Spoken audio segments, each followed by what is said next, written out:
খবর। তো আজকে আমাদের জমির ধান দেখতে আসলাম। তো এই যে শুয়ে পড়ছে যেটা, এটা হলো আমাদের জমির ধান। তো আমি তো দেখেই অবাক যে পুরো জমির ধান শুয়ে গেছে।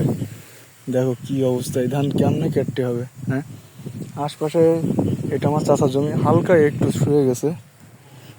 আর অন্য পাশে সবই কিন্তু উঁচু আছে, কোনো শোয়া নাই। বাট আমাদের জমির ধান দেখো পুরো শুয়ে গেছে, মানে খুবই খারাপ অবস্থা। এই ধান কিন্তু কাটতে খুবই কষ্ট, মানে শুয়ে গেছে।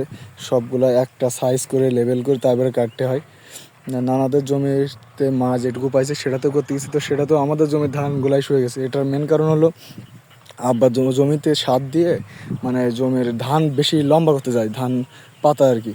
তো ধান লম্বা করতে যেয়ে এই যে গুঁড়া দুর্বল হয়ে যায়, যার জন্য বাতাসে ঝরে পড়ে। তো বিষয়টা এটা এই হইতে এরকমই হয়েছে, যার জন্য আর কি দেখো পুরো ধান কিন্তু ভালো হয়েছে কিন্তু শুয়ে গেছে। তো এটা হলো অবস্থা, মানে কি আর বলবো বেশি। আব্বা বুঝে ধান বড় করতে যায়, যেটা হয়েছে আর কি।